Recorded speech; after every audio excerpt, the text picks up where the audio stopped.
Bonjour les amis, ça me fait trop plaisir. On est dans l'épisode numéro 4 de S'entreprendre, le podcast pour les entrepreneurs qui se rendent compte que entreprendre, c'est s'entreprendre soi-même, améliorer sa connaissance de soi pour être meilleur soit dans le business ou même se développer dans cette quête personnelle de développement, d'épanouissement au final. Je suis Alexis Bouvet, je suis le CEO et le cofondateur de Growth Hiring, une entreprise qui forme les recruteurs aux techniques commerciales et marketing.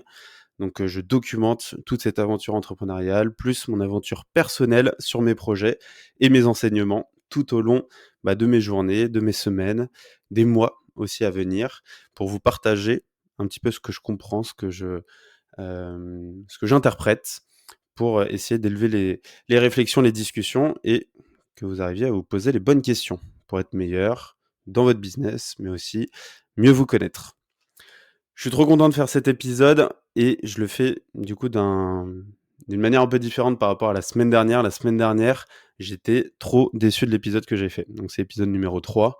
Je pense qu'il passe. Honnêtement, je l'ai publié et je me suis dit bon, let's go, fais-le. Mais je me suis rendu compte que j'étais crevé parce que je revenais du séminaire, j'étais KO. Du coup, on a fait un séminaire avec toute l'équipe. J'étais crevé, j'étais fatigué. Je prenais pas du tout de plaisir, en fait, dans ce que je faisais. Je le faisais parce que, je voulais le faire et il faut que je le fasse pour moi, donc c'est trop cool et pour vous. Mais, ouais, je sentais, en fait, que j'avais pas ce plaisir-là, ce petit kiff-là que j'ai là aujourd'hui et que j'aurai sur les prochains épisodes et je me suis dit: «Pas de pression. Si c'est pas parfait, c'est pas grave. Ce sera pas parfait, ce sera jamais parfait, ce sera jamais comme je le voudrais». Mais l'idée, c'est de le faire, d'accepter que, finalement, ce sera pas nickel, mais au moins de vous partager, tout ça et surtout retirer du kiff. Donc très important. Donc là, je suis dans cette dynamique de kiff, de, plaisir et de le partager comme ça et que ça se retranscrive dans ma voix aussi. J'espère que ça s'entend et ça fera plaisir aussi. Cette semaine, j'aimerais vous partager du coup, les enseignements que j'ai eus. Pas mal de choses sont passées, en vrai, honnêtement. Hem, Déjà, j'aimerais vous partager, du coup, la semaine et juste après, on parlera d'un sujet. Donc c'est un peu le titre du podcast. Je sais pas comment je vais l'appeler exactement, mais je pense que ça s'appellera comme ça: «Mieux se comprendre ou se connaître pour mieux entreprendre». Donc, relier un peu la connaissance de soi. Donc concrètement, comment on fait pour, de manière empirique ou même avec des outils, mieux se connaître et au final, comment ça peut vous aider, vous, dans votre business, dans votre quotidien. Avant ça, je vous partage les enseignements de la semaine. Qu'est-ce qui s'est passé cette semaine? Déjà, j'étais malade. Donc on est revenu du séminaire, j'étais crevé et puis après j'ai eu un rhume, mais tout au long de la semaine. Donc tout au long de la semaine, j'étais fatigué, manque d'organisation, c'était le bordel. Concrètement, j'ai perdu mon chargeur d'iPhone, j'ai perdu mes écouteurs, je retardais mon réveil. J'arrêtais pas de retarder mon réveil alors que j'ai fait un épisode juste avant sur les habitudes et cetera et qu'il faut pas faire ça. La preuve est qu'il y a encore du chemin et que rien n'est parfait, il faut l'accepter. Donc je retardais beaucoup mon réveil, j'étais moins dedans, j'étais fatigué, toujours cette petite barre. Je suis encore un peu, malade. Je sais pas si ça s'entend peut-être dans ma voix et je parle un peu du nez. Donc j'espère que ça vous gênera pas trop. Mais voilà, faut accepter, tel qu'on est et peut-être que je me moucherai de temps en temps si j'ai un peu de morve qui vient, tout simplement. Donc voilà, fatigué, mais au final, j'ai fait quand même beaucoup de choses cette semaine. C'était très cool. Première chose que j'ai faite qui était hyper sympa, c'est The Silent Odyssey. Donc on organise des dîners entre entrepreneurs avec Martin Crégu de la Founders Night et Samuel Barbier de Ethos. Donc on organise ça et en fait l'idée c'est de regrouper une dizaine, quinzaine de personnes, des entrepreneurs le temps d'un soir. On met tous nos téléphones de côté, nos business aussi de côté. On en parle un petit peu pour se présenter, mais l'idée c'est de moins parler d'entrepreneuriat business, mais beaucoup plus de perso, de nos passions, de ce qui nous anime. Et donc c'est vraiment un moment un peu hors du temps où on apprend à partager et à connaître les autres sans forcément les rattacher directement à un business. Donc franchement, c'était trop, trop cool. J'ai vraiment kiffé. Ce qui est ressorti un peu de ce moment, déjà de pas parler entrepreneuriat, franchement, ça fait du bien de poser un peu ce cerveau. Deuxième chose, on a partagé pas mal de ressources, donc c'était intéressant. On a partagé des podcasts. Je me rends compte que, les entrepreneurs, ils ont tous un peu des passions communes. On a beaucoup qui lisent, qui écoutent des podcasts, qui font du sport Et donc tout ce qui a été partagé, podcast, comme ça vous pouvez les écouter aussi. En parallèle, il y a Génération Do It Yourself de Mathieu Stéphanie qui sont très bien. Il y a, Secret d'agence de Pierre Paris qui était du coup aussi au dîner de The Quest et très cool en fait, il fait venir des personnes qui ont fait des agences ou lui-même documente, la création de ces agences parce que du coup, ils ont un startup studio où ils accompagnent beaucoup d'entrepreneurs, dont des personnes qui créent des agences. Donc ils documentent tout ça. Il y a Road to 10 Million de, Théo, Théo Lion qui a créé Kudak. Je me suis beaucoup inspiré d'ailleurs de son format, j'écoute beaucoup ce qu'il fait, j'adore ce qu'il fait. Et c'est ce qui m'a lancé, ce qui m'a donné envie de créer ce contenu-là.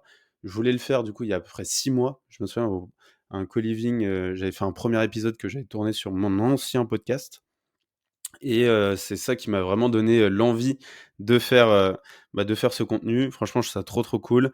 J'essaye de pas faire comme lui, 100 mais c'est un peu le même format du genre, on partage les enseignements, l'envie de se scaler. Lui, c'est plus, se scaler soi-même. Moi, c'est plutôt, le côté s'entreprendre, mieux se connaître. Donc on a des visions un peu différentes on l'attaque différemment. Il y a aussi Scale Myself de, Harold de Com qui est sorti. Donc ça pareil, il l'a sorti il y a quelques mois, pareil où il documente et cetera. Donc je trouve que ce format solocast est hyper intéressant. Donc c'est pour ça, moi, j'ai pris ce créneau-là pour, avoir ce terrain d'expression comme là, on l'a et hem et du coup, je trouve ça trop, trop cool. Donc celui de Théo Lion, il est vraiment hyper cool et je me dis même, moi, j'aimerais bien inviter du coup des personnes et j'inviterai sûrement, Théo et Harold. Ça pourrait être pas mal de faire un épisode avec eux. Donc c'est une idée que j'avais en tête sur le podcast du coup S'entreprendre. Qu'est-ce qui a été partagé d'autre comme podcast? Les Baladeurs, très, très cool. C'est un podcast sur, tout simplement des personnes qui vivent des aventures de malades. Je sais que j'en avais écouté 2. Le premier c'était un mec qui avait fait Paris-Marseille à pied. Donc il a documenté tout ce périple, je crois en vidéo plus audio et en fait, il est venu sur le podcast, qui l'a accueilli et il a expliqué justement son aventure. Donc ça, c'était vraiment incroyable et je crois il prenait même des extraits de son aventure, donc ça, c'était très, très cool qu'on entendait où il expliquait que, c'était le 30e jour, qu'il avait marché tant de kilomètres et cetera. Je trouve ça vraiment ultra, ultra inspirant. Deuxième épisode que j'avais écouté, c'était une personne qui avait monté je sais plus quel mont. Bref, il faisait nuit, il y avait de la neige, bref, elle s'est retrouvée bloquée là-haut parce que c'était la tempête. Elle est restée 4 jours dans le froid.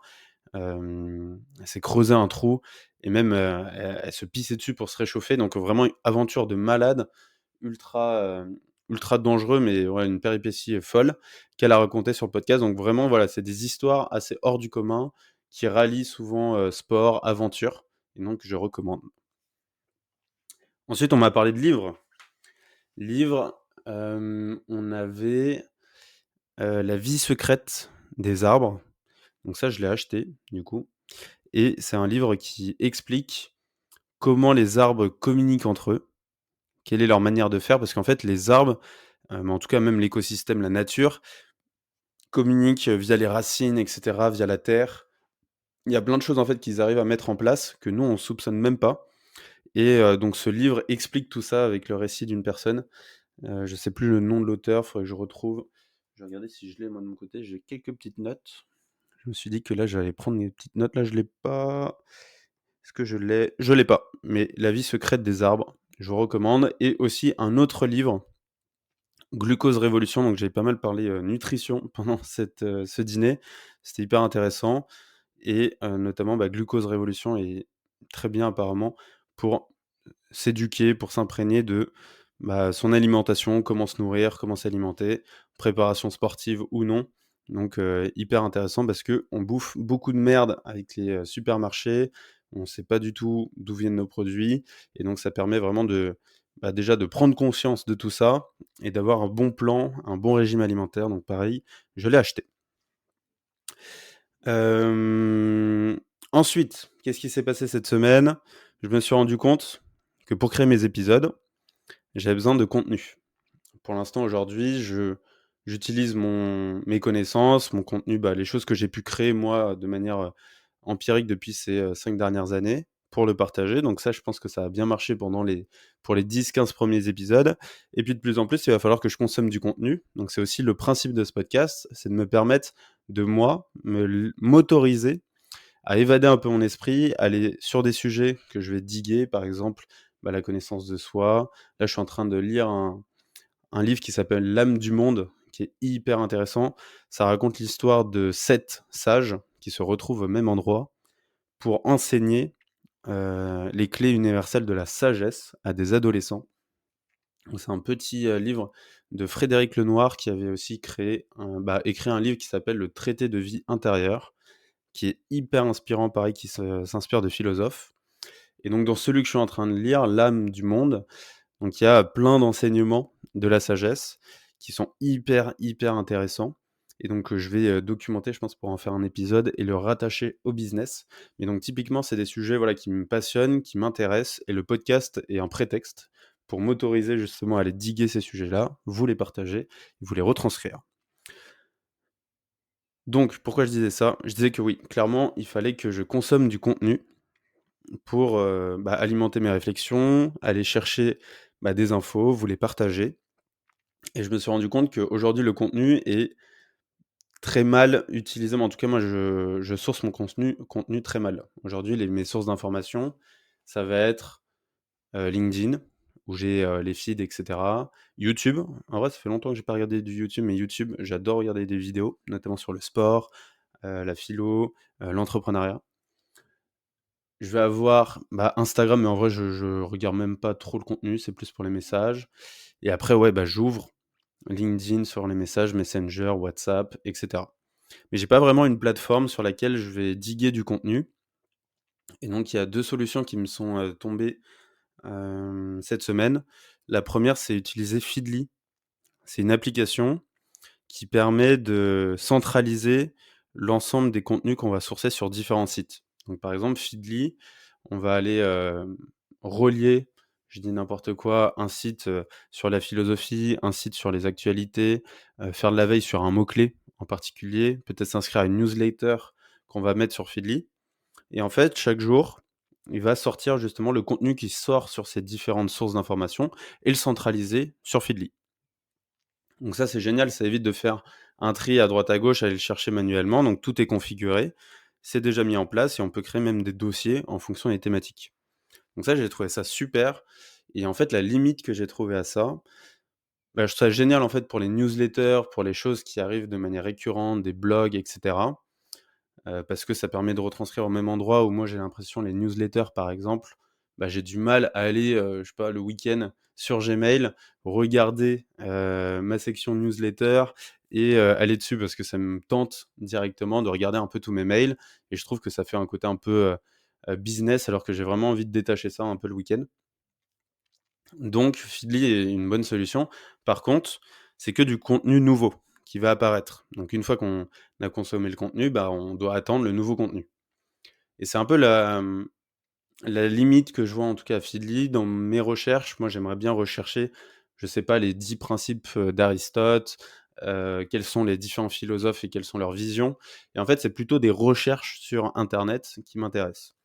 Et du coup, dans cette deuxième, dans ce cas d'usage, c'est Arc Search que j'ai trouvé et qui peut vraiment, je pense, vous aider, vous aussi, lorsque vous avez envie de faire des recherches sur internet. Je ne sais pas si vous avez vu Arc, c'est un nouveau, navigateur qui vient concurrencer Chrome. C'est un navigateur qui va vous permettre sur votre ordinateur, en tout cas, de mieux agencer vos fenêtres, d'avoir vos favoris facilement.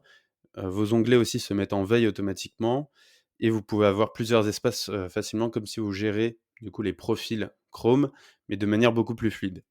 En tout cas, moi, aujourd'hui, je suis passé sur Arc, donc j'étais sur Google Chrome et Arc, ça marche super bien. En tout cas, je trouve ça très, très cool. Mais sur ordinateur, il y a pas le Arc Search et le Arc Search, en fait, on l'a sur mobile, donc c'est une application mobile sur laquelle vous pouvez mettre, par exemple, quels sont les, meilleurs philosophes qui ont, marqué le 21e siècle. Et donc Arc va faire quoi? Il va aller taper cette recherche sur internet, sur Google. Il va prendre les meilleurs sites qui lui sont adressés, donc imaginons les 20 premiers sites. Il va comparer ces 20 premiers sites pour après créer une page web. En gros, il va faire une page web sur laquelle, il va lister les 20 philosophes, quelles sont leurs philosophies, leur vision des choses, en plus après détailler et puis après mettre les sources pour retrouver du coup et faire ce classement des 20 philosophes. Donc je trouve ça super bien pour les recherches, pour gagner du temps sur la partie, comparaison, même quels sont les 10 restaurants de la région sur lesquels il faut que j'aille parce qu'il y a 5 étoiles il va vous faire le listing automatiquement. Donc franchement, j'ai trouvé ça vraiment incroyable, donc je vous recommande de tester et je pense que je vais tester plus Arc Search pour avoir directement mes réflexions dans ma tête et aller chercher l'information, plutôt que attendre avec un Feedly les nouvelles informations. Ensuite, cette semaine, c'est l'avant-dernière semaine. En tout cas, c'était parce que là, on est dimanche. D'ailleurs, j'ai pas dit, mais on est dimanche 28 avril. Il est 20h57. Je reviens d'un petit week-end avec des potes, donc je suis encore un peu enrhumé, vous l'entendez, je pense que je parle encore du nez. Et du coup, c'est l'avant-dernière semaine de la préparation triathlon. Je prends un petit peu d'eau et je suis à vous.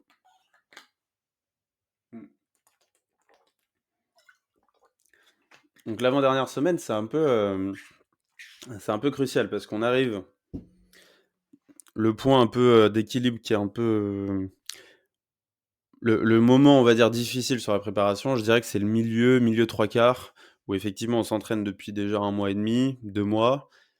Ça commence à être long, ça commence à être physique, mais l'avant-dernière semaine et la dernière semaine, c'est un peu plus léger, donc il y a quand même besoin d'entraînement, c'est plus léger et surtout on arrive bientôt au moment crucial, donc le triathlon qui a lieu dimanche prochain. Donc ça donne quand même beaucoup d'énergie, beaucoup d'envie de se défoncer pour, s'entraîner et être prêt et surtout, là je vais demain, donc demain c'est lundi, à 7h, je prends un train pour aller à Lacano, là où il y a Hugo, mon associé, qui m'attend, aussi un pote qui s'appelle Paul, du coup mon coloc, tout simplement. Et ils m'attendent là-bas parce qu'on va s'entraîner à Lacano. Hugo, une maison, donc sa famille a une maison là-bas. Donc on va pouvoir s'entraîner sur place avant de faire la compète qui a lieu dimanche. Et du coup, l'entraînement va pouvoir se faire sur les lieux du triathlon. Donc c'est plus agréable de pouvoir savoir concrètement ce qui va nous attendre. En tout cas, tâter le terrain. Et après, on a nos potes qui vont nous rejoindre par la suite. Donc, avant-dernière semaine. Cette semaine, ça n'était pas ouf, honnêtement, vu que je suis parti en week-end à partir de vendredi. Donc j'ai loupé une séance de natation et loupé une séance de vélo. Donc c'est pas bien, pas bien, pas bien. Mais j'ai rattrapé ça par des séances de course. Et notamment une séance de course qui s'est plutôt bien passée. Je suis content du run, vu que j'ai fait un run de 9 km, donc c'est pas non plus énorme, mais bien pour la prépa. Et j'ai couru à 5 minutes, 5 minutes le kilomètre. Donc ce qui est plutôt pas mal, parce que de base, je courais plutôt à 5,30 le kilomètre. Donc j'ai vraiment un peu tout donné, j'étais sous la pluie, je me suis dit: «Vas-y, let's go, tu te dépasses un peu» et franchement, ça a plutôt bien pris, donc je suis très, très content.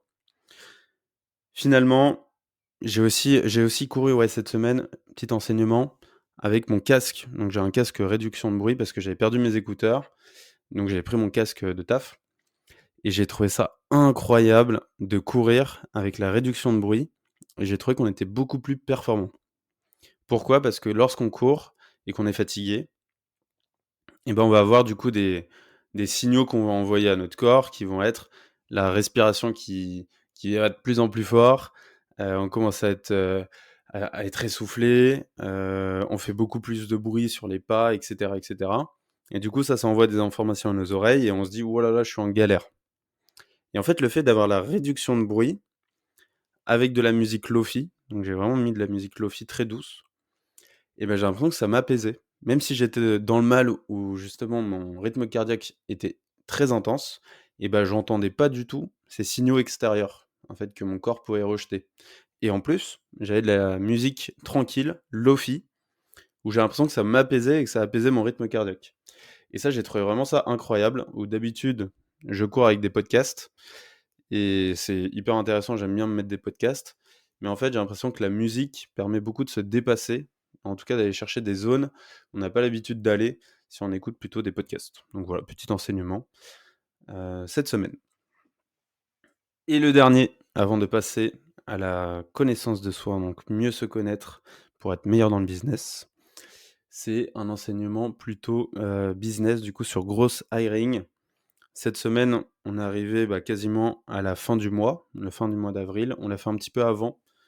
On fait un point en fait chaque mois pour revoir les OKR, pour être sûr qu'on est aligné. Donc on a des plans de 90 jours, donc des plans de 3 mois. Et sur ces 3 mois, chaque mois, on regarde si on est bien aligné sur les OKR, quels sont les résultats qu'on a pu avoir et est-ce qu'il faut réajuster aussi ces OKR. Donc ça, on l'a fait un petit peu avant la fin du mois, parce que c'était plus, parce qu'on teste en fait, on est encore en itération et parce que le faire en début de mois, en fait, ça veut dire qu'on attend, le bon jour. Ça se trouve, ça va être le 5 du mois et du coup, on aura trop attendu et ce qui fait que, on aura déjà cramé une semaine. Donc là, on anticipe un petit peu et franchement, je trouve que ça marche plutôt bien.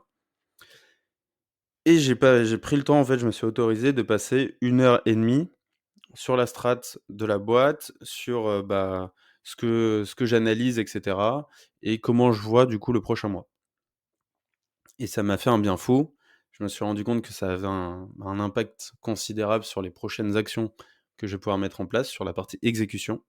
Donc on en reparlera. Selon moi, il y a un peu, 2 moments. Il y a un moment stratégique où on va être dans la réflexion stratégique et un moment plus dans l'exécution et en fait, ces moments stratégiques, j'en ai, très peu. En tout cas, je m'autorise très peu de le faire et je suis beaucoup plus dans l'exécution, qui est un peu ma zone de génie où moi je suis très bien et très à l'aise dedans. Où, la stratégie aussi, je m'épanouis énormément, mais je m'autorise beaucoup moins de le faire. Donc là, je me suis dit qu'il fallait que je mette beaucoup plus de créneaux sur la partie stratégique plutôt que l'exécution. Donc ça, c'est propre à moi. Dans votre cas, il se peut que vous êtes dans une phase d'exécution, il faut exécuter. En vrai, la meilleure solution pour avancer, c'est passer à l'action, exécuter, exécuter. Ça, moi, j'en suis convaincu. Mais de temps en temps, il faut relever un peu la tête de l'eau et sortir la tête du guidon. Bref, passons à mieux se connaître pour être meilleur dans le business. Pour introduire le sujet, je voulais vous partager 2 citations.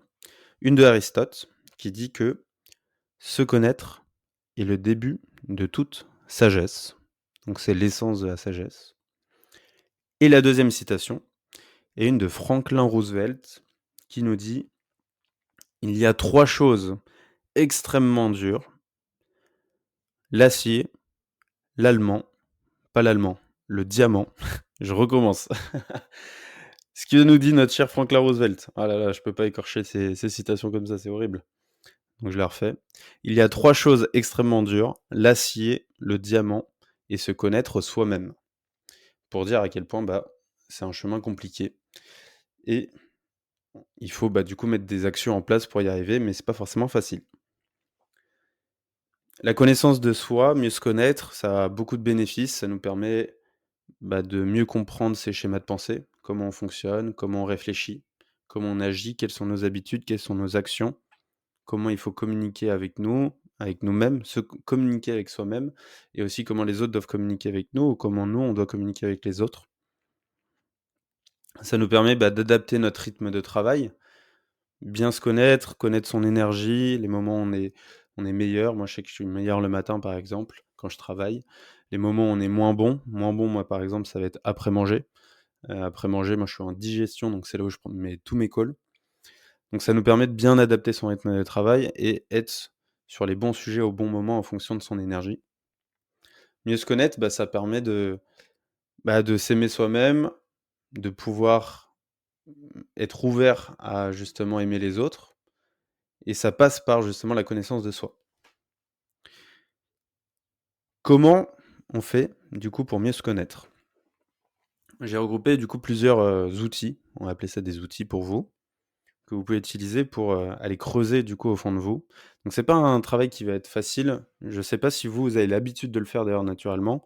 Je sais que moi naturellement, c'est un truc, c'est un peu dans mes traits de caractère. Je vais beaucoup aller chercher l'introspection et c'est un peu ce que je fais là dans le podcast, où je vais du coup partager mes enseignements. C'est ce que je fais moi d'habitude sur un papier que je note depuis, plusieurs mois, même plusieurs années. Je le fais pas chaque semaine, j'ai pas réussi à avoir la bonne discipline, mais c'est quelque chose que je fais normalement sur un journal de bord. Là, je le fais sur notes et là, je le fais maintenant en podcast parce que je pense que ça a de l'intérêt de le partager. Et ce travail-là, on le fait pas forcément tous. On n'a pas forcément, il y a beaucoup de gens que je vois qui vont naviguer dans la vie, donc c'est-à-dire être dans leur long fleuve tranquille et se faire porter par le courant. Le fait de se faire porter par le courant, c'est très bien, mais j'ai l'impression qu'on perd du contrôle. Donc si le courant va dans le mauvais sens, dans un sens qui ne sont pas du tout alignés avec nos objectifs, notre vision, mais on va se faire porter par ce courant-là, au lieu de réfléchir quel est le sens que je veux donner à mes actions et dans quel sens je dois prendre ce fleuve. Du coup, la connaissance de soi, ça permet, et l'introspection, ça va permettre justement de se demander: est-ce qu'on est dans le bon sens? Est-ce qu'on est dans le bon courant? Qu'est-ce que j'ai compris de cette semaine? Qu'est-ce que j'ai compris de ces actions? Qu'est-ce que je tire de ma journée? Comment je réagis? Comment j'agis? Quelles sont mes émotions? L'idée, voilà, c'est vraiment de pouvoir se recentrer sur soi-même, avoir des enseignements là-dessus et surtout, tout simplement mieux se connaître pour au final, bon, j'ai l'impression que je radote un petit peu là, je me suis perdu dans mon courant, dans mon fleuve, mais l'idée, ouais, c'est tout simplement, de pouvoir être entier avec soi-même et s'assurer que, on va au bon endroit, tout simplement. Donc je ne sais pas si vous avez l'habitude de faire ça, mais je trouve que c'est un bon exercice de prendre une feuille de papier, soit chaque jour, soit chaque semaine, soit vos notes, et de noter justement les enseignements que vous avez eus, un peu comme je fais moi, je pense que ça peut être un bon exercice. Si vous ne le faites pas, quels sont les outils que vous avez pour mieux vous connaître? Tout d'abord, il y a les tests de personnalité. Tests de personnalité, il y en a plusieurs. Il y a le MBTI. Donc c'est un test de personnalité que vous pouvez faire en ligne, qui est totalement gratuit. Vous pouvez tester. Moi, je l'ai fait il y a quelques mois. Donc je voulais vous partager du coup dans le podcast un peu les résultats que j'ai pu avoir pour voir si moi je suis aligné, pour voir si ça fait du sens et qu'est-ce que je tire aussi de ces conclusions-là, parce que c'est bien beau d'avoir un test de personnalité et d'être dans une catégorie, mais qu'est-ce qu'on en fait? Aussi attention aux tests de personnalité, le but c'est pas de vous catégoriser, mais c'est juste d'avoir des informations en plus pour mieux comprendre comment vous fonctionnez. Ça veut pas dire que vous êtes forcément, si on dit que vous êtes introverti, qu'il faut que, toute votre vie vous serez introverti. À l'inverse, c'est quelque chose qui va évoluer avec le temps, quelque chose que vous pouvez maîtriser, que vous pouvez contrôler, si vous voulez continuer à être comme ça ou à l'inverse changer. C'est aussi des possibilités. Les personnalités changent tout le temps. Deuxième test de personnalité que vous pouvez faire, c'est le Process Communication Model. J'ai pas énormément d'informations là-dessus. Je sais qu'il y a, en gros je crois que ça se fait sous format de bâtiment lorsque vous avez fini le test. Vous avez des bâtiments avec des étages en fonction des thématiques et ça vous permet de nuancer et pas de dire vous êtes introverti, mais plutôt un pourcentage d'introversion et qu'est-ce qu'il en est. Donc ça, c'est aussi un autre modèle et un autre modèle qui s'appelle le modèle DISC, pareil, qui est aussi assez utilisé, qui est plus simple et qui permet d'identifier des personnalités. Je vous partage du coup mon test MBTI. Donc c'est un test en ligne que vous pouvez faire sur 16 personalities. Même si vous tapez test MBTI en ligne, je pense que vous trouverez. Que dit mon test? Alors je vais le reprendre. Tac. En attendant, c'est le bon moment. Donc là, je crois qu'on a dépassé les 200 ou les 300 premières écoutes. Donc d'ailleurs, je suis très content de ça. Moi, mon but, ça va pas être de traquer vraiment les écoutes parce que même si je peux aider juste 2 personnes, ça me fait plaisir et c'est ce qu'il faut.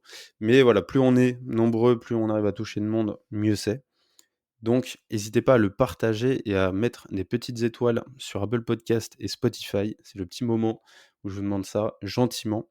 Donc vous pouvez le faire là sur votre téléphone, mettre le podcast, peut-être pas sur pause parce que je vais expliquer comment faire, mais sortir de l'épisode, aller du coup sur le podcast, je crois qu'il y a 3 petits points sur Spotify. Vous pouvez mettre évaluer, l'émission, mettre 5 étoiles et faire pareil sur Apple Podcast si vous êtes là-dessus, parce que ça m'aiderait beaucoup. Il y a déjà, je crois, plus de 40 avis et 40 étoiles, donc c'est trop cool. J'ai de très, très bons retours de copains, entrepreneurs ou même d'autres gens que je connaissais pas du tout et ça me fait trop, trop plaisir et si ça peut aider d'autres personnes et qu'on peut aider d'autres personnes en faisant justement ce petit geste-là et en donnant de la visibilité, ça serait royal et ça me laisse le temps, moi, de trouver mon test. et de prendre une gorgée.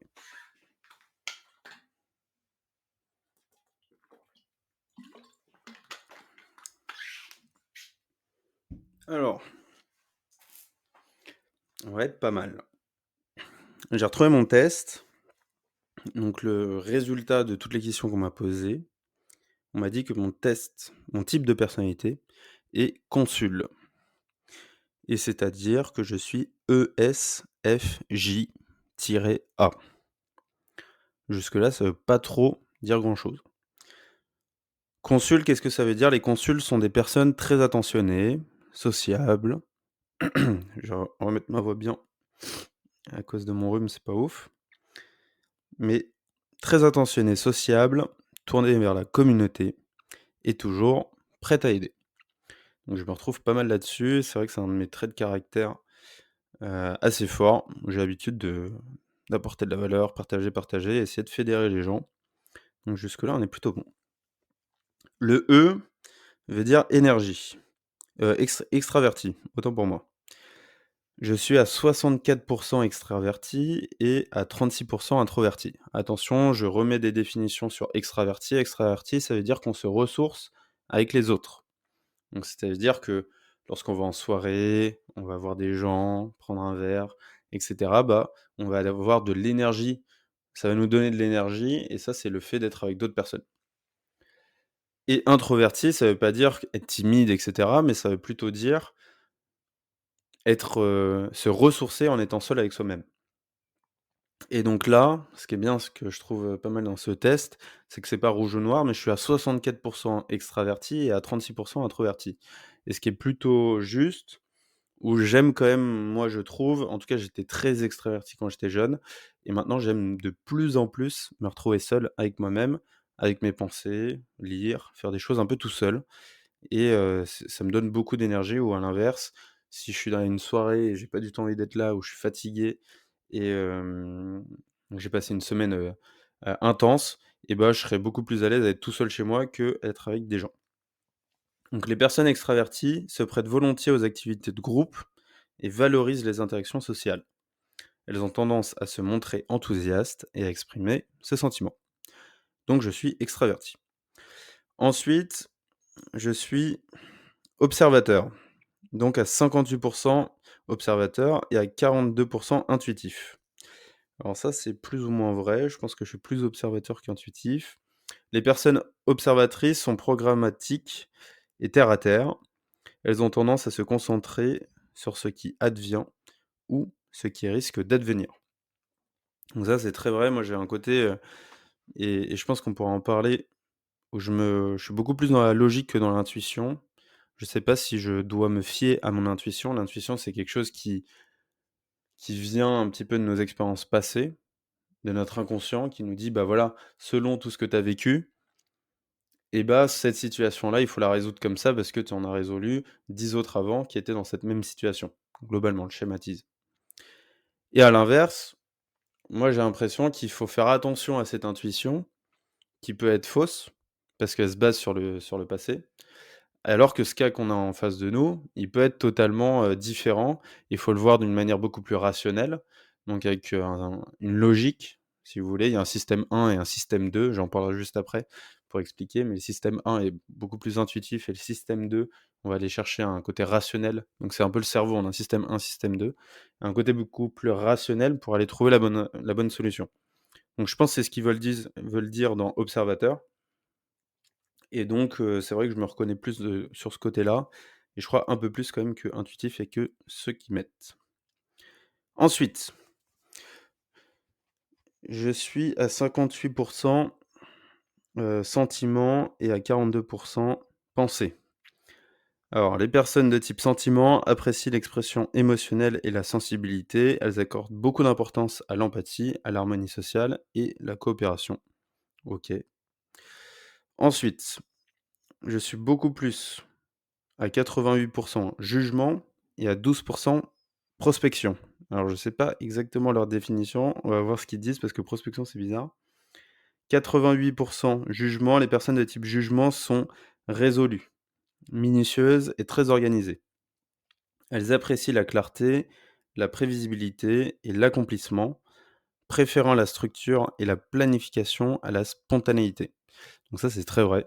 J'ai un côté très organisé, en tout cas beaucoup dans le perso, dans le pro. Justement, à l'inverse, dans le perso, c'est drôle parce que ma chambre, c'est un bordel.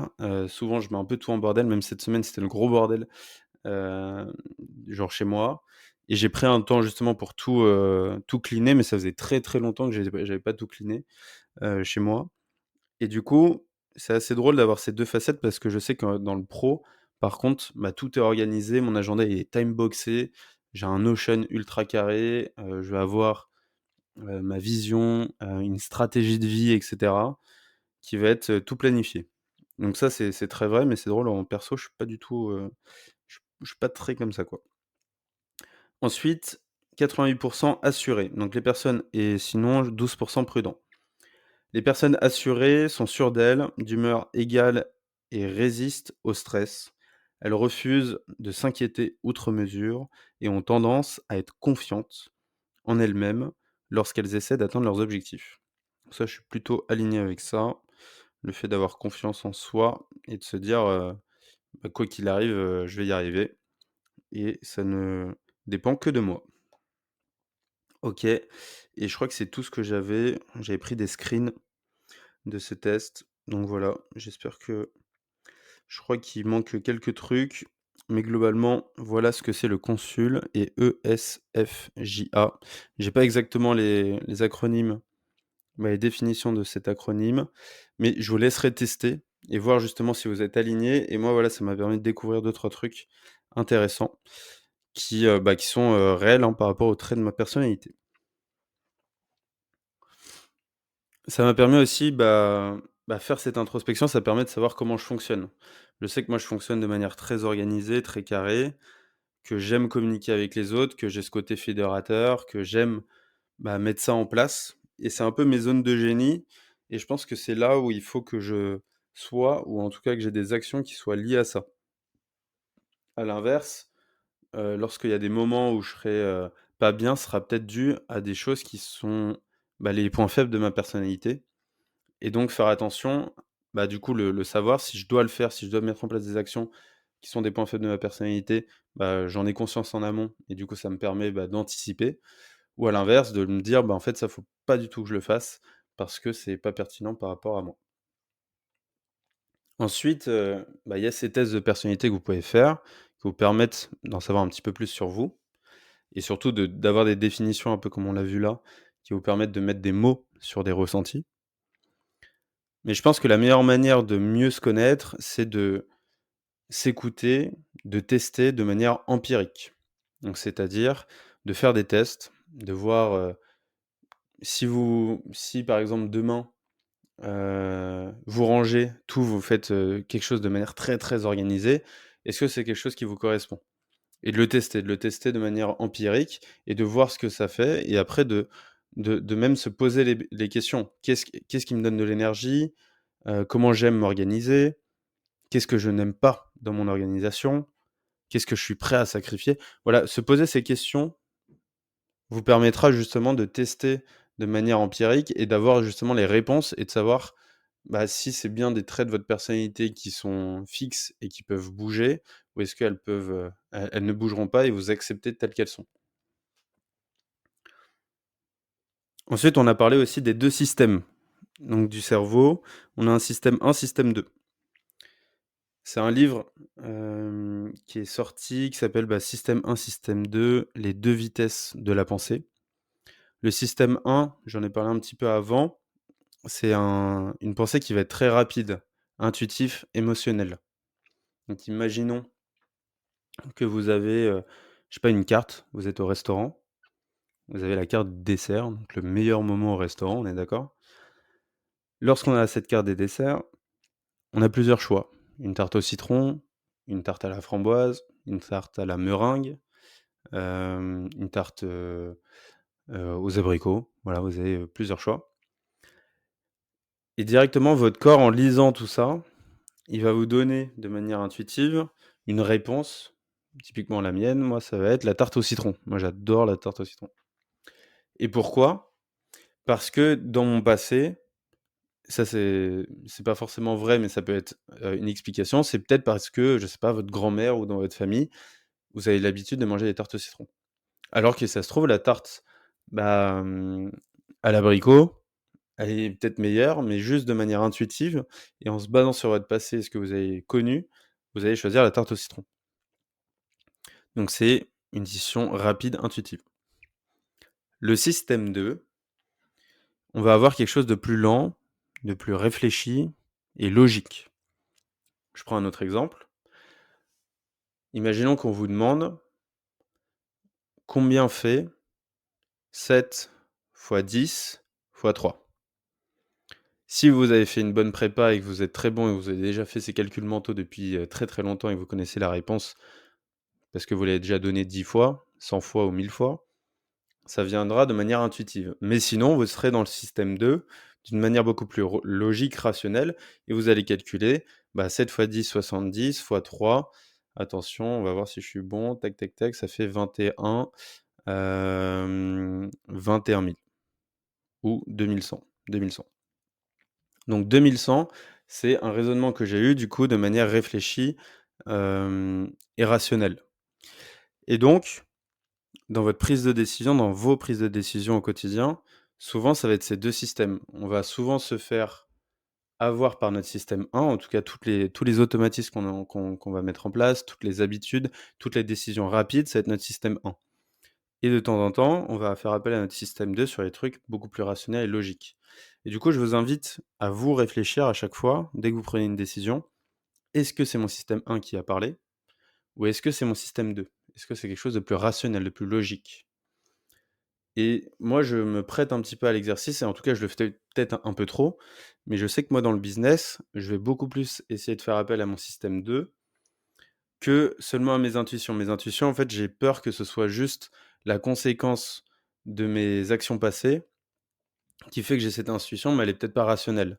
Et donc, je vais toujours avoir ce côté rationnel, donc système 2, à mettre au profit justement de ma décision. Je vous invite à lire ce livre qui est très très cool. Donc c'est système 1, système 2 et les 2 vitesses de la pensée. Je prends une petite gorgée pour passer juste après au schéma de pensée.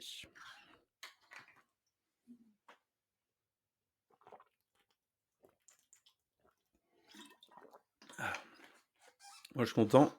J'ai pas eu à me moucher encore. Mais ça va peut-être pas tarder. Et pour l'instant ça va. Les schémas de pensée. Donc les schémas de pensée peuvent littéralement changer le résultat obtenu.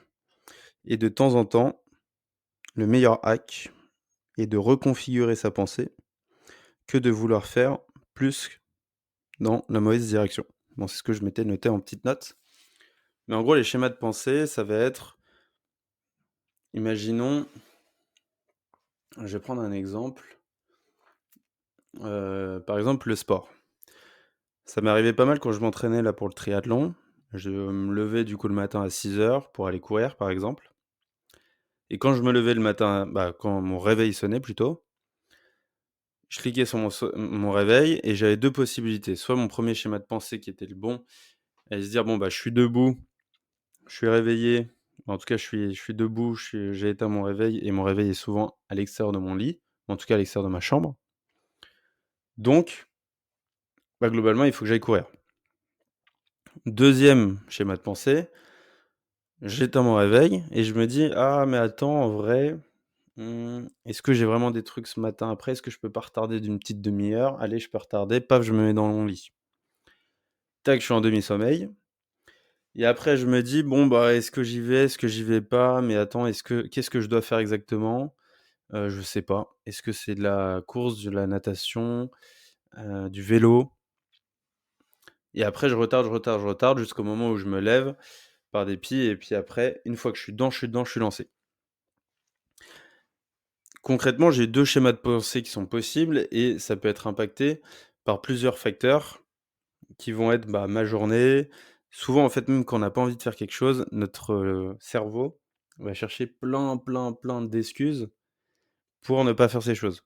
Donc par exemple, est-ce que, Bah, en fait, je peux retarder de 30 minutes. Ah, mais en vrai, est-ce que j'ai vraiment des trucs, très importants, ce matin, j'ai pas de meeting, par exemple, paf. En vrai, j'ai pas beaucoup, dormi ces derniers jours. Bon, là, j'ai besoin d'une petite demi-heure en plus et donc notre cerveau va être très bon et très imaginatif pour se trouver des excuses. Ces schémas de pensée, vous allez pouvoir, du coup, les analyser et les contrôler. L'objectif, c'est de faire en sorte de hacker son cerveau et je pense que c'est le meilleur hack business au final, c'est de se hacker soi-même, donc de hacker son cerveau et de se dire: «Bah, quelles sont les choses que je peux dire à mon cerveau et comment je peux le reconfigurer pour que les schémas de pensée soient différents?» Les schémas de pensée, on peut l'avoir du coup via la PNL, donc c'est la programmation neurolinguistique. C'est complètement ça en fait, c'est de se dire que son cerveau, c'est comme un programme d'ordinateur. Donc c'est, configuré avec des séquences, des scénarios et ça a été configuré comme ça. La PNL permet de reprogrammer justement ce cerveau et de se dire que lorsque j'ai cette action-là qui a été faite ou cette pensée-là, bah, penser autre chose. Je donne un exemple concret, imaginons qu'il pleut. Premier schéma de pensée qu'on va avoir, on va ressentir du coup la pluie sur nous. On va se dire: «Ah, c'est froid. Ah, c'est chiant, il pleut. Il faisait beau, tout à l'heure. Ah, c'est chiant. Je vais passer une mauvaise journée et je suis pas content». Deuxième schéma de pensée, ça peut être: «Ah, bah, il faisait beau tout à l'heure, là il pleut. Ah, ça fait du bien parce que j'avais chaud, ça me rafraîchit et ça fait longtemps qu'il a pas plu. Ah, franchement, j'aime bien la sensation de la pluie sur ma tête, sur mon corps et c'est cool, c'est une bonne journée». Et en fait, ça permet de prendre la vie d'une manière différente, ou en tout cas d'appréhender la réalité d'une manière totalement différente que ce qu'on aurait pu croire. Donc il y a des personnes qui vont voir cette réalité qui est la pluie comme une chose négative et d'autres personnes qui vont voir cette réalité, la pluie, comme une chose positive et du coup, chacun a sa propre réalité. Donc c'est ça l'idée de la programmation neurolinguistique, c'est comment on peut créer sa propre réalité. Il y a un livre qui en parle très bien, qui est «Pouvoir illimité» de Anthony Robbins. Donc c'est une personne qui est très connue aux États-Unis, notamment sur le côté développement personnel. D'ailleurs, ce terme de développement personnel, je l'aime pas trop parce que je trouve qu'il y a une connotation, en tout cas moi quand j'entends développement personnel, je trouve qu'il y a une connotation un peu, bah, bullshit, je sais pas, un peu, dépassement de soi, mais qui est pas réel. En tout cas, je trouve qu'il y a une connotation un peu négative, en tout cas ça a été assez galvaudé. Et je préfère parler, moi, du coup, d'épanouissement personnel qui rallie, au-delà du développement, le côté vraiment épanouissement, accomplissement, et qui inclut, selon moi, le bonheur. Mais Anthony Robbins, il est très connu pour le développement personnel. D'ailleurs, il fait une conférence, je crois que c'est à Cologne, en Allemagne, en septembre. Je vais y aller, du coup, avec des copains entrepreneurs. S'il y en a qui se chauffent, dites-moi avec grand plaisir, pour y aller ensemble. C'est en Allemagne et je crois que c'est le 14 septembre, quelque chose comme ça. Et il fait une grosse conférence de 3 à 4 jours sur, je sais même plus c'est quoi le sujet. Moi, je voulais le voir en vrai, donc je me suis dit que ça pouvait être cool. Donc c'est une énorme salle où il y aura des centaines de personnes et c'est un énorme séminaire avec beaucoup d'énergie. Donc je voulais vivre ça et il y a même un documentaire Netflix qui est sorti sur Anthony Robbins, justement sur une conférence qu'il avait faite et qui m'a beaucoup marqué. En tout cas, vous verrez, je pense si vous le regardez, vous aurez forcément les larmes aux yeux parce il y a des personnes qui ont vécu des traumas, je pourrais pas en parler là, qui sont ultra violents et très durs à vivre et lui, il les aide justement à surmonter tout ça. Il y a même des personnes, bah, qui ont envie de se suicider, voilà, qui lui en parlent et lui est là justement pour dire que, bah, justement au fond de nous, on a un pouvoir qui est illimité, qui nous est propre, que nous on peut maîtriser et qu'en fait ça dépend que de nous et qu'on soupçonne pas justement le pouvoir immense que l'on a au fond de nous et qu'on a des croyances qui vont être limitantes, qui vont nous mettre des barrières et pas nous permettre de nous épanouir.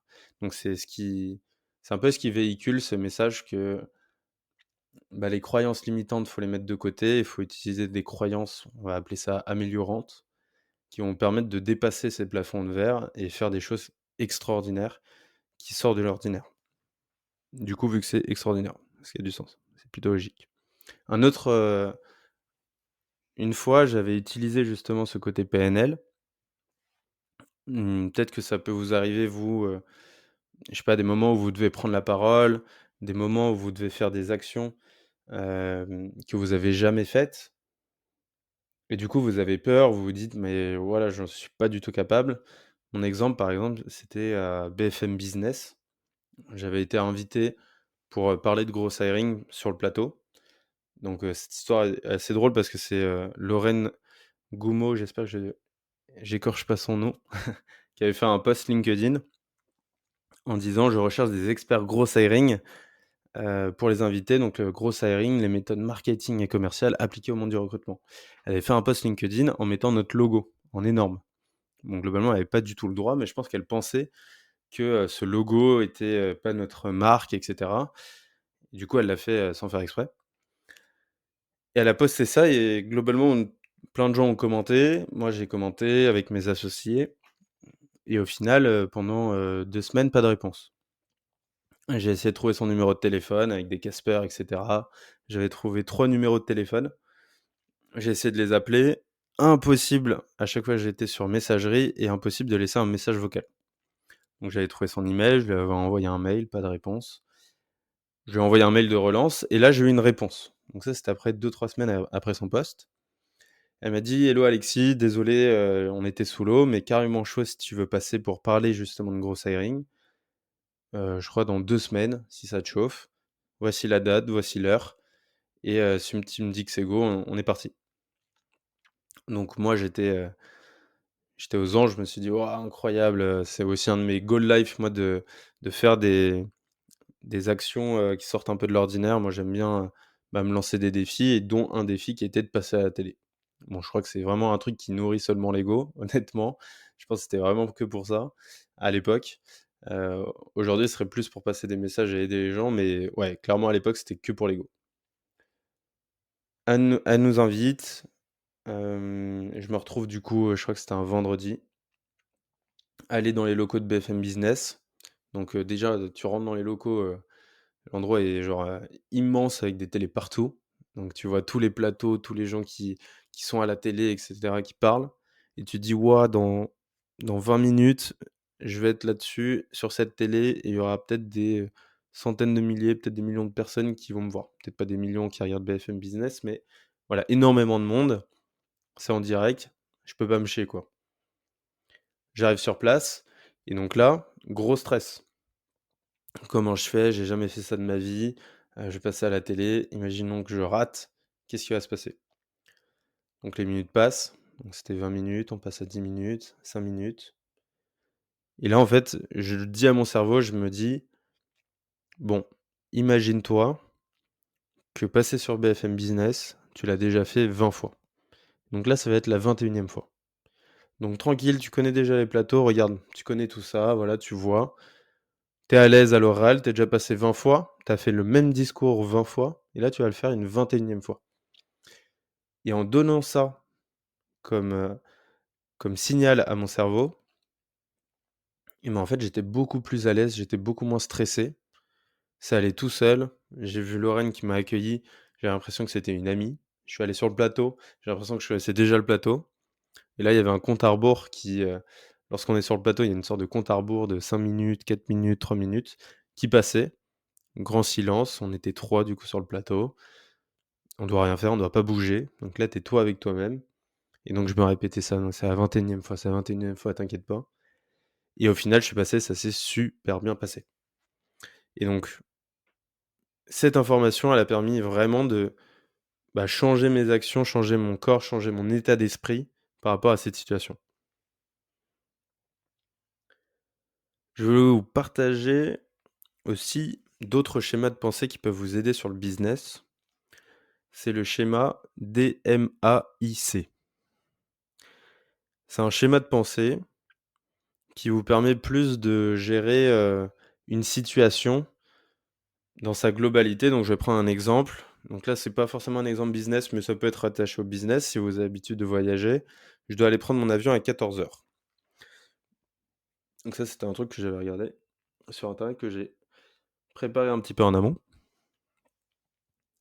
Première étape, donc c'est le D, c'est définir. Donc c'est DMAIC, donc le D de définir. Et donc là, c'est de définir la situation. Et donc le problème, c'est je dois prendre mon vol du coup à 14 heures et définir à quelle heure du coup j'ai besoin d'être au comptoir de la compagnie aérienne par exemple pour donner mes bagages. Donc là, je vais mettre en place des actions, des tâches. Ma tâche, ça va être de téléphoner par exemple au comptoir et après je vais avoir une réponse qui va me dire: «Bah, effectivement l'enregistrement il va être à 13 heures, donc il faut être, là-bas, je sais pas, une demi heure avant». Ensuite, je vais mesurer. Mesurer, je vais établir une estimation de temps de route pour aller à l'aéroport. OK, donc si je dois être là-bas, imaginons à 12h30, quel est le chemin le plus propice et combien de temps ça me prend? Donc tâche que je vais mettre en place, ça va être de chercher des données historiques et ma réponse que je vais avoir, ça va être: cela prend par exemple 23 minutes, mais ça varie entre 20 et 30 minutes en fonction des embouteillages. Donc le A, je vais analyser. Donc je vais évaluer les options et déterminer quelle est la meilleure option qui s'offre à moi. Donc là, en tâche, je vais lister toutes les options que je vais pouvoir avoir. Donc par exemple, prendre un taxi, une navette, une voiture, et cetera. Et ça va être ça mes réponses. Ensuite, le I, c'est innover. Donc je vais établir un plan qui va être le meilleur plan pour moi. Donc là, je vais me dire, en fonction des horaires, le meilleur plan que j'ai. Imaginons que la navette, en fait, c'était trop compliqué. Un taxi, VTC, c'était trop cher et j'ai un plan qui est effectivement un Uber que je réserve, qui me coûte pas trop cher. Il y aura peut-être un petit peu des embouteillages, mais je prends un peu de marge, 10 minutes de marge. Donc là, j'ai mon plan et finalement le dernier, c'est le C, c'est le contrôle et donc c'est mettre en place un plan qui va être sous contrôle. Donc c'est-à-dire comment je vais faire en sorte que, bah, pour prendre mon Uber, je le réserve en amont. Je mets bien les bons réveils, je prépare ma valise et je me mets dans les bonnes conditions pour que tout ça se réalise bien. Et donc ça, c'est des schémas de pensée qu'on va pouvoir avoir face à des situations. Donc, je recommence. L'idée, ça va être de définir bien le problème, de mesurer tout ce qu'il y a autour et ce que ça implique, analyser quelles sont les meilleures solutions, trouver la solution, donc innover, et finalement contrôler et s'assurer qu'on arrive à mettre en place la bonne exécution du plan. Donc je pense que c'est un schéma qui peut vraiment vous aider, je trouve, à prendre de la hauteur sur des projets, voilà, sur des actions que vous pouvez mettre en place. Bon, je pense qu'on arrive à la fin de cet épisode.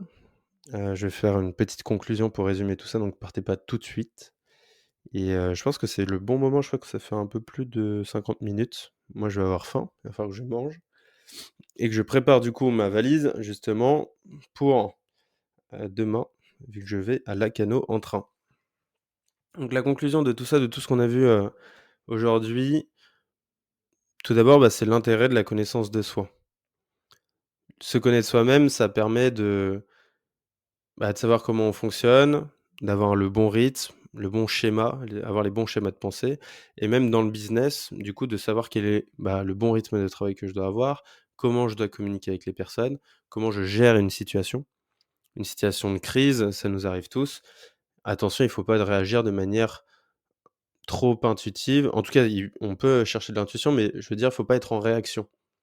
Imaginons que vous avez, je sais pas, un serveur qui est down, un client qui est pas content, et cetera. Prenez du recul, analysez la situation, définissez les enjeux, mesurez tout ça, trouvez la bonne solution et assurez-vous que ça se mette bien en place, vous avez le contrôle.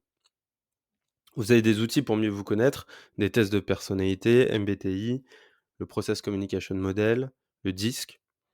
Et sinon, en vrai, moi, je vous recommande de le faire de manière empirique, de tester plein de choses à droite à gauche et voir justement ce qu'il en est. De vous faire de l'introspection, de faire du journaling, noter peut-être chaque jour les choses que vous avez pu mettre en place, qu'est-ce que vous en avez pensé, comment vous avez réagi. Vous pouvez aussi demander à vos proches. Je pense que les meilleures personnes pour nous analyser nous-mêmes sont, en tout cas la première source, et celle extérieure. Souvent, on fait des actions qu'on ne mesure pas ou en tout cas, on a du mal à faire d'introspection. Par contre, nos proches peuvent bien nous déterminer, en tout cas, savoir quelle est l'image perçue qu'ils ont de nous, qui est pas forcément l'image réelle, mais au moins l'image perçue.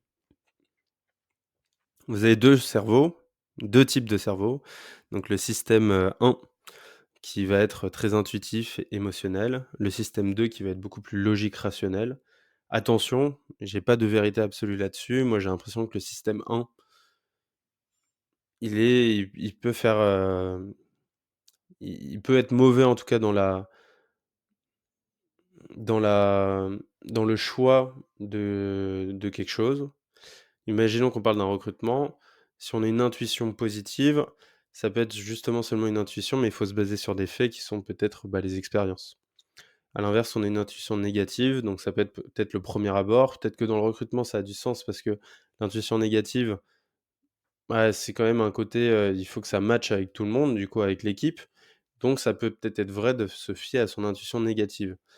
Par contre, peut-être qu'on a une intuition négative, imaginons d'une personne, parce que dans la rue, imaginons qu'on marche dans la rue, on voit une personne qui a une capuche, qui est en jogging, qui est habillée tout en noir, on se dit: «Ouais, c'est une personne qui est pas bonne, en tout cas, c'est une mauvaise personne». Alors qu'à l'inverse, si on s'intéresse à cette personne, qu'on va la voir, qu'on va lui parler, ça se trouve, elle a un énorme fond, elle aide des gens et notre 1re intuition, en tout cas, elle n'était pas la bonne. Donc moi, je mettrais vraiment du je ferai attention, du coup, à cette première intuition et je utiliserai mon système 2 de manière plus souvent, plus fréquent. Et dernier truc, du coup, c'est hacker ces schémas de pensée. On a plein de schémas de pensée, différents en fonction de ce qui nous arrive. On peut créer notre propre réalité. Hacker vous-même, hacker votre cerveau. Les leviers que vous pouvez avoir, c'est de vous dire, du coup, que vous avez fait ça déjà, 20 fois et du coup, c'est la 21e fois, donc vous êtes à l'aise. Ça peut être aussi, hem se répéter des choses, tous les matins se répéter devant le miroir, «Je vais tout défoncer, je vais tout niquer» et cetera. Ça, je le faisais pas mal pendant un moment et ça marche en vrai, ça marche. Il y a des personnes qui ont aussi des applications avec, des messages qu'ils veulent se dire à eux-mêmes tous les jours sur leur téléphone. Voilà, se répéter les choses aussi, ça permet de ancrer du coup les croyances et briser les croyances limitantes pour aller chercher des croyances améliorantes. J'espère que cet épisode vous a plu. En tout cas, moi, j'ai pris un grand kiff à le faire et je suis grave content d'être dans cette dynamique-là, de continuer à le faire et franchement de prendre autant de plaisir. Toute la semaine, j'y pense. Je pense beaucoup au podcast et c'est cool parce que je pense que c'est normal, c'est le début. J'essaie de pas trop être dans le mental, être beaucoup plus dans le moment présent, dans la semaine parce que je pense beaucoup aux trucs. Mais je pense que c'est bien en tout cas pour le début. Et sinon, franchement, n'hésitez pas à envoyer des messages. Je partagerai même peut-être mon numéro de téléphone, mon WhatsApp, c'était une idée que j'avais en tête. Si vous voulez, échanger et cetera, je trouve que c'est beaucoup plus, direct, authentique. Sinon LinkedIn à balle et puis on se retrouve, pour un prochain épisode, sûrement dimanche prochain ou peut-être lundi, parce que la compétition est dimanche. Donc là, je vous ferai un résumé de cet événement qui est le triathlon de Lacanau en M. J'espère que je vais tout défoncer. Passez une bonne semaine. Ciao.